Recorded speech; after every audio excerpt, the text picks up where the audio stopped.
የተቋሚ ኃይሎችን ነፍጥ ያስጣለ አንዳንዶችም ከድሮን ያመለጡትን በይቅርታ የሚቀበል መንግስት በኢትዮጵያ ሉዓላዊ ግዛት መከበር በአንድነት መጽናት ስማቸው ወልቶ የሚነሳውን የቀድሞውን መሪ ለመቀበል አይከብደውም። አገር ቤት ገብቼ ሁሉ ይከናወናል ብለው ቢመጡ አስፈጻሚው አካል ከቦሌ ተቀብሎ ወደ ቃሊቲ ያስገባቸዋል።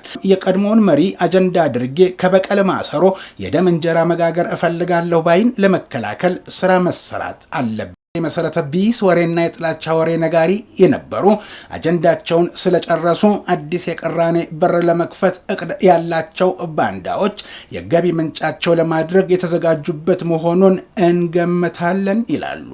በ1920 መግቢያ ላይ ከዓመቱ በግንቦት ወር ከወሩ በ27ኛው ቀን ከአባታቸው 50 አለቃ ኃይለ ማርያም ወልዴና ከእናታቸው ብዙነሽ ተሰማ በአዲስ አበባ የተወለዱት የኢሰፓ ዋና ጸሐፊ የጦር ኃይሎች ጠቅላይ አዛዥ የሀገሪቱ ፕሬዝዳንት የነበሩት ኮሎኔል መንግስቱ ኃይለ ማርያም የሶስት ልጆች አባት ሲሆኑ ሶስቱም ልጆቻቸው ዶክተሮች ናቸው።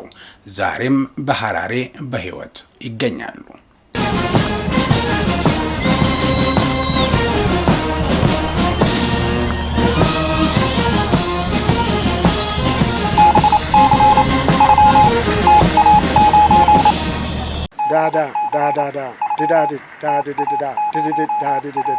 ሞርስ ማለት ይችላል።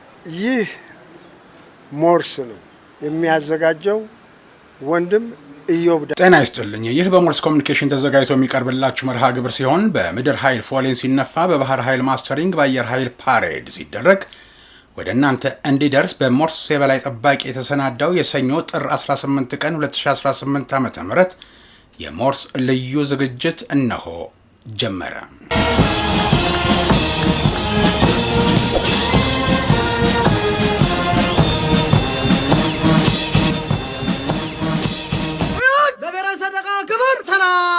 የተወደዳችሁ ቤተሰቦቻችን ለምታደርጉልን ድጋፍና እገዛ እያመሰገንን አሁንም ላይክ፣ ሼር፣ ሰብስክራይብ ማድረጋችሁን እንዳትረሱ ላስታውሳችሁ። መንግስቱ ኃይለ ማርያም ወደ ርዕሰ ብሔርነት ስልጣን ብቅ ሲሉ ገና ወጣት የነበሩ ሲሆን በሐረር የ3ኛ ክፍለ ጦር የመሳሪያ ግምጃ ቤት ውስጥ ይሰሩ ነበር። በወቅቱ በክፍለ ጦሩ አዛዥ የነበሩት ጀነራል ኃይሌ ባይከዳኝ የሚባሉ ከፍተኛ መኮንን ኮሎኔል መንግስቱን በባህሪያቸው በመጠርጠራቸው ካጠገባቸው ዞር ለማድረግ ወደ ኦጋዴን አዛውረዋቸው እንደነበር ይነገራል። በዚያም ጥቂት ጊዜ በኋላ ለትምህርት ወደ አሜሪካ ሜሪላንድ ለወታደራዊ ሳይንስ ትምህርት ተላኩ። ከትምህርት ሲመለሱም በ3ኛ ክፍለ ጦር የመሳሪያ ግምጃ ቤት ኃላፊ ሆነው ተሾሙ። ከዛም በደረጃ እድገት ካገኙ በኋላ የአጼ ኃይለ ሥላሴን አገዛዝ ለመገርሰስ የደርግ ኩዴታን መሰረቱ።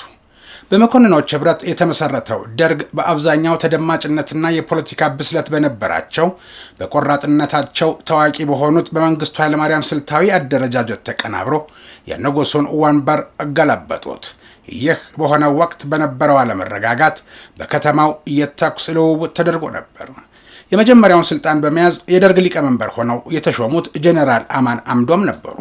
በተለያየ ዓመታት በተለያየ ክህደትና አሻጥር የተገኙ አመራሮች ከስልጣን ሲወገዱ ቆይተው በአራተኛው ዙር ኮሎኔል መንግስቱ ኃይለ ማርያም የኢትዮጵያ የመጀመሪያው ፕሬዝዳንት ለመሆን በቅተዋል። ወደ ስልጣን በመጡ ማግስት ሶማሊያ የዚያድ ባሬ መንግስት በሶቪየቶች ተደግፋ ሀገራችንን ድንገት ወረረች። አማራጭ ያጣው ደርግ ሀገሪቱ በከፍተኛ ስጋት ላይ በመውደቋ የግድ ወደ ሞስኮ መሳሪያ ልመና ልኡካን ላኩ።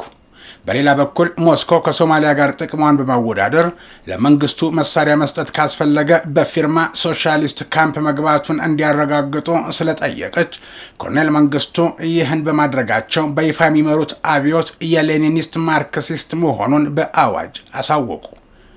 ኮሎኔል መንግስቱ የቼጉቬራና ሶቪየቱን ማርክሲዝም አሜሪካ ለወታደራዊ ሳይንስ ትምህርት በተላኩበት ዘመን ትምህርታቸውን አጠናቀው ወደ ሀገር ሳይመለሱ ወደ ሞስኮ በማምራት የራሽያን ሶሻሊዝም በግላቸው ተምረው ነበር።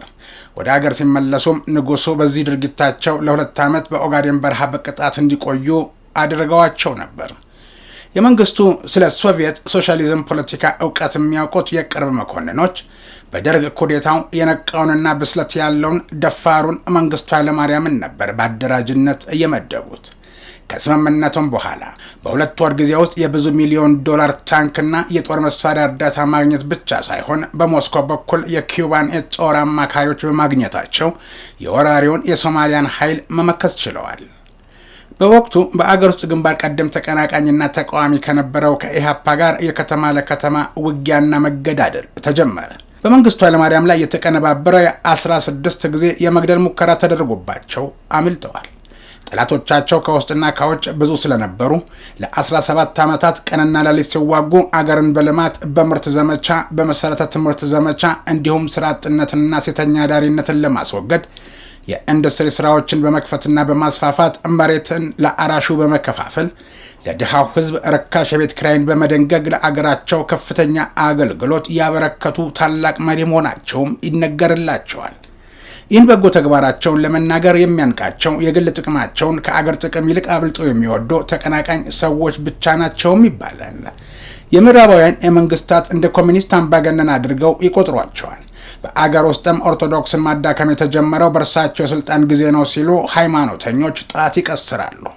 ኢህአፓ በጀመረው ነጭ ሽብር ሳቢያ ቀይ ሽብር መፋፋምና ይህንንም ጓድ ሊቀመንበር በአብዮት አደባባይ ቀይ ቀለም የተሞላ ጠርሙስ በመስበር ስለ ደም መፍሰስ ፍካሪያዊ ማስፈራራት አድርገው በተግባርም ብዙ ሺህ ወጣቶች እንዲያልቁ አድርገዋል ተብለው ስማቸው በጨካኞች ዝርዝር ውስጥ መግባቱ ይጠቀሳል። የማይካደው ጠላት አምርሮ የሚጠላቸው ግን አገር ወዳድ መሪ በመሆናቸው ስለመሆኑ ራሱ ጠላትም የሚናገረው ጉዳይ ነው። ማንም ባለስልጣን ስራ ገበታው ላይ ሲገኝ ካኪ ባለ ሰማያዊ ቀለም ዩኒፎርም እንዲለብስ ያስገደዱ በስራቸው ያሉ ባለስልጣናት ሌብነት የማያውቁ ነበሩ። የቀድሞው ርዕሰ ብሔር ማንኛውም መሪ ላይ ሊከሰት የሚችል ስህተትን የፈጸሙት የሚሉ ወገኖች ስለ ሀገር ስለ ብሔራዊ ክብርና ኩራት ግን እርሳቸው ከፊት ቢሰለፉ የሚገባቸውና የሚያምርባቸው ናቸው ይሏቸዋል።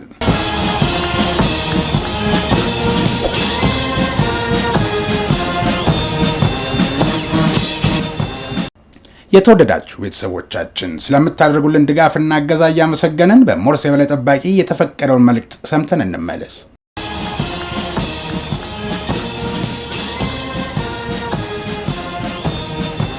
የሰሙት የተወዳጁና የተመራጩን የሞርስ ኮሚኒኬሽን ድምጽ ነው።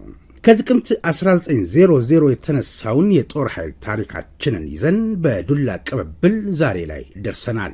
ይህ ሞርስ ኮሚኒኬሽን ነው። የኢትዮጵያን ሉዓላዊ ግዛት እየጠበቀና እያስከበረ ዛሬ ላይ ያደረሰውን ትናንት ደሙን ያፈሰሰ አጥንቱን የከሰከሰውን እያመሰገንን ታሪኩን እየተረክን የፈጸመውን ጀብድ እየዘከርን ለዛሬው የጦር ኃይል ብርታት እንዲሆነው እያደረግን ለነገው ተተኪ ጀግንነትን እንዲወርስ ተግተን እንሰራለን። ጀግናን ማመስገን ጀግናን መፍጠር ነው።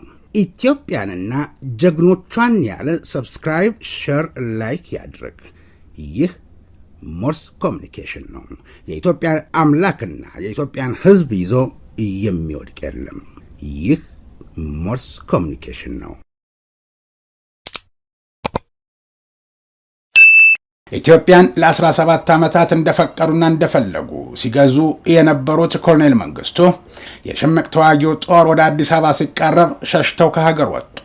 ዕለቱ ማክሰኞ ቀኑ ግንቦት 13 ቀን 1983 ዓመተ ምህረት በ6 ሰዓቱ የኢትዮጵያ ራዲዮ የዜና ወጃ በሀገሪቱ የነበረውን ደም ማፋሰስ ለማስቆም ሲባል ፕሬዝዳንት መንግስቱ ከሀገር እንዲወጡ መደረጉን ተናገረ። በማግስቱ ግን ለማንም ሳያሳውቁ ሸሽተው መሄዳቸውን የመንግስት ምክር ቤት መግለጫ ሰጠ። ሌፍተናንት ጀነራል ተስፋዬ ገብረ ኪዳንም የሀገሪቱ ፕሬዝዳንት ሆነው የተሰየሙት በዚህ ዕለት ነበር። ኮሎኔል መንግስቱ ኃይለማርያም ከ1966 እስከ 1983 ዓ.ም ለ17 ዓመታት ኢትዮጵያን በደርጉ ሊቀመንበርነት በኋላም በፕሬዝዳንትነት መርተዋል። ወደ ስልጣን የወጡት በደርግ ወታደራዊ መፈንቅለ መንግስት ንጉሠ ነገሥቱን ቀዳማዊ ኃይለ ሥላሴን በመገልበጥ ሲሆን የአብዮቱ መሪ ሆነው ከቆዩ በኋላ በመለስ ዜናዊ በሚመራው በኢህአዴግ ሽምቅ ተዋጊ ቡድንና በአሜሪካዊ ቀድሞ የሲአይኤ ዳይሬክተር ሄርማን ኮሄን ድጋፍ በ1983 ዓ.ም ስልጣናቸውን አጡ። ይህ መፈንቅለ መንግስት በሲአይኤ ስውር ዘዴ የተከናወነ ሲሆን የህወሓትና የሻዕቢያው መሪ ከሱዳን በቦይንግ 77 ከቀድሞ ከሲአይኤ ዳይሬክተር ከሄርማን ኮሄን ጋር ታጅበው አዲስ አበባ ገቡ። በዘመነ መንግስታቸው እርስ በርስ በተደረገ ፍጅትና ጦርነት በሚሊዮኖች የሚቆጠሩ ዜጎች አልቀዋል። የዲሞክራሲ መብቶች የሚባሉ ነገሮች እንኳን በህልም የማይታሰብበት ሀገር ማለት መንግስቱና ፓርቲው ብቻ ሆነው እንዲታሰብ የሚያደርግ አሰራር የሚከተሉ ነበሩ ይሏቸዋል። ኮሎኔል መንግስቱ በሸሹ በ8ኛው ቀን ኢህአዴግ አዲስ አበባን ተቆጣጠረ።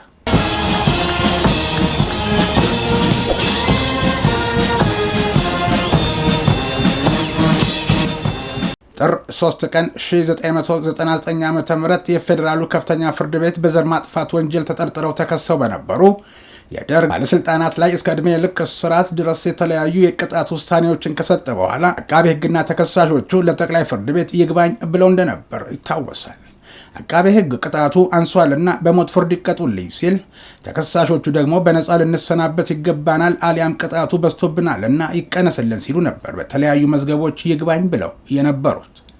ጠቅላይ ፍርድ ቤቱም ተለያይተው የቀረቡትን መዝገቦች በአንድ መዝገብ በማጠቃለል ሁለቱንም ወገኖች ሲያከራክርና ጉዳዩን ሲመረምር ቆይቶ የመጨረሻ ውሳኔውን ለመስጠት ተሰየመ። በጠቅላይ ፍርድ ቤት ተሰይሞ የነበረው ችሎት አቃቤ ሕግ በሞት እንዲቀጡለት በይግባኝ ካቀረባቸው 21 የደርግ ባለስልጣናት ውስጥ በ20ዎቹ ላይ ሞት ሲፈረድ በአንዱ ላይ የከፍተኛ ፍርድ ቤት ውሳኔ ጸናላቸው። በሞት እንዲቀጡ የተወሰነባቸው የክስ መዝገቡ የሚጠራባቸው ኮሎኔል መንግስቱ ኃይለማርያምን ጨምሮ 20 ተከሳሾች ናቸው። በደርግ ባለስልጣናት ላይ ጥር 3 ቀን 1999 ዓ.ም በከፍተኛው ፍርድ ቤት ውሳኔ ከሰጡት 3 ዳኞች መካከል አቶ ኑሩ ሰዒድና ሰለሞን አምሮ የተባሉ ሁለቱ ዳኞች በልዩነት የዕድሜ ልክ እስራት ሲወስኑ፣ አቶ መድህን ኪሮስ የተባሉ መሀል ዳኛ ደግሞ ኮሎኔል መንግስቱ ኃይለማርያምን ጨምሮ በ17 ባለስልጣናት ላይ የሞት ፍርድ ውሳኔ አስተላልፈው ነበር።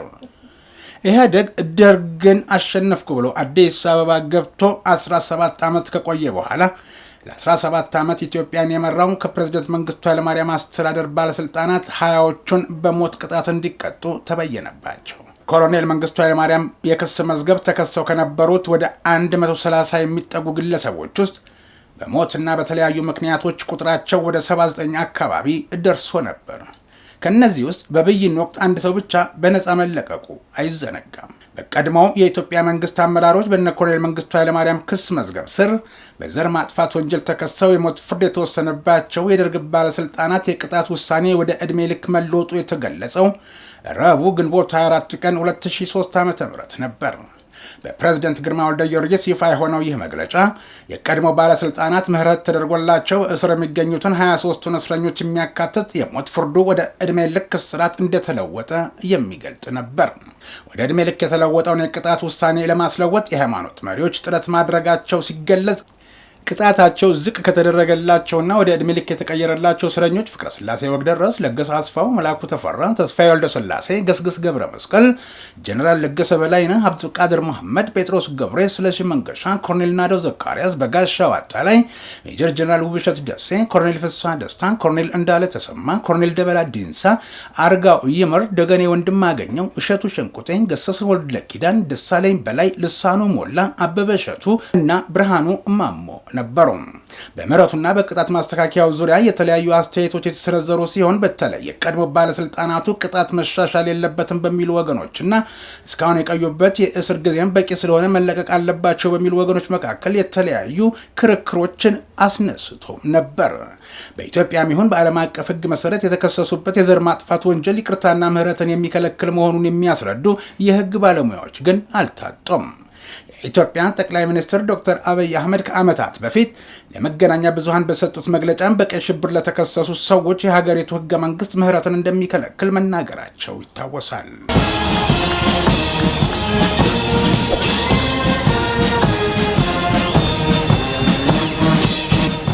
የህብረተሰባዊ ኢትዮጵያ ጊዜያዊ ወታደራዊ አስተዳደር ደርግ ሊቀመንበር እንዲሁም ሶሻሊዝምን ማዕከል አድርጎ በተመሰረተው የኢትዮጵያ ህዝባዊ ዲሞክራሲያዊ ሪፐብሊክ የኢህዴሪ ፕሬዝዳንት በመሆን እናት ሀገራቸውን ያገለገሉት ጓድ መንግስቱ ኃይለማርያም ወደ ኢትዮጵያ ሊመጡ ነው በሚል የሚናፈሰውን መረጃ ለማጣራት ሞርስ ብዙ መንገድ ሞክረዋል። በሙከራውም በቅድሚያ ሊከናወኑ የሚገባቸው ተግባራት አለመከናወናቸውን፣ ጭራሽም አለመጀመራቸውንና የቀድሞ ፕሬዝዳንት ይህ ሀሳብ አሁን ለጊዜው የሌላቸው መሆኑን አረጋግጧል።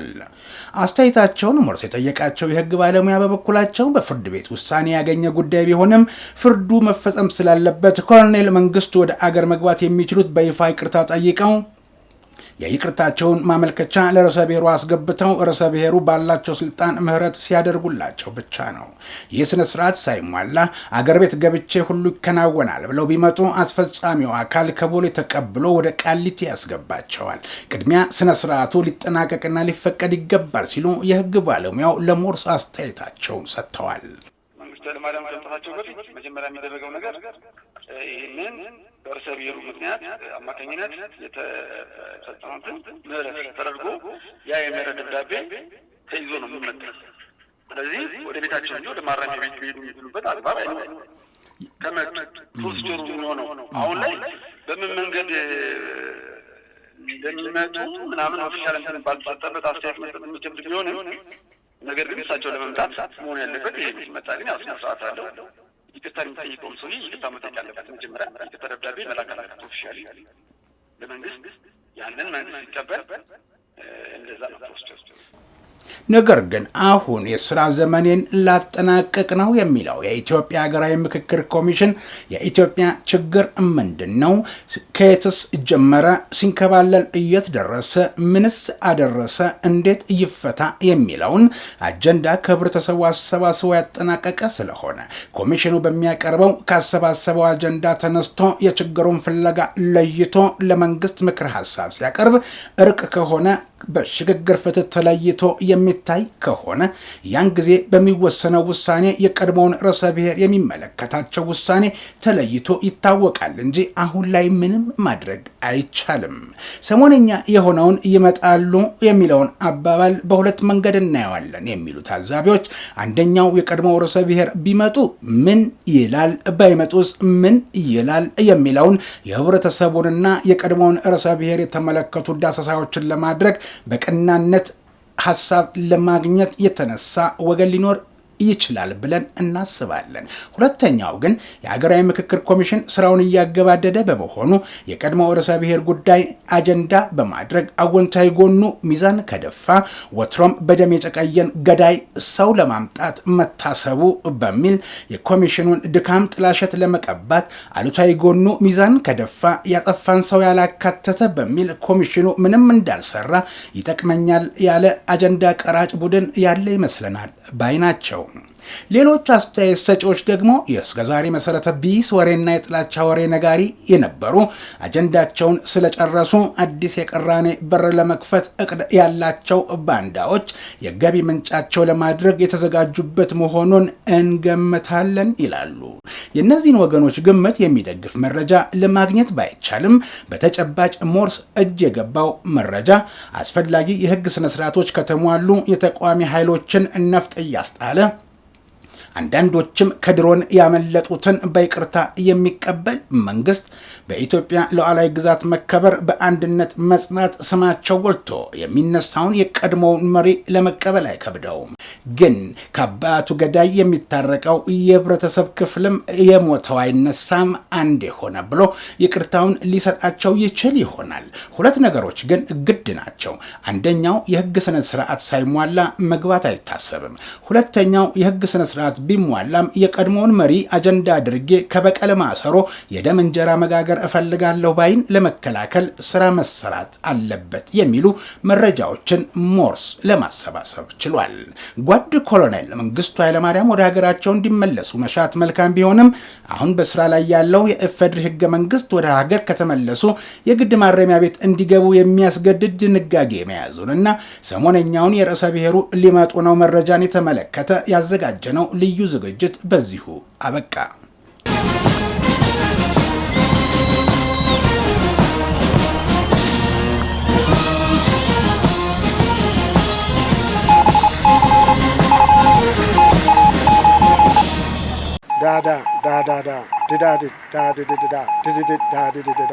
ሞርስ ማለት ይችላል። ይህ ሞርስ ነው የሚያዘጋጀው ወንድም ኢዮብ። የተወደዳችሁ የሞርስ ቤተሰቦች ለምታደርጉልን ድጋፍና እገዛ የሞርስ የበላይ ጠባቂና ኤዲሲው ምስጋናቸውን አቅርበውላችኋል። በምድር ኃይል ፎሌን ሲነፋ፣ በባህር ኃይል ማስተሪንግ፣ በአየር ኃይል ፓሬድ ሲደረግ ወደ እናንተ እንዲደርስ በሞርስ የበላይ ጠባቂ የተዘጋጀው የሰኞ ጥር 18 ቀን 2018 ዓ.ም የሞርስ ልዩ ዝግጅት የስካሁኑ ነበር። እኔ ኢዮብ ደመቀ ዝግጅቱን ወደ እናንተ አደረስኩ። በቀጣይ የሞርስ መርሃ ግብርን ጠብቃችኋለን። እስከዚያው ድረስ ጤና ይስጥልኝ።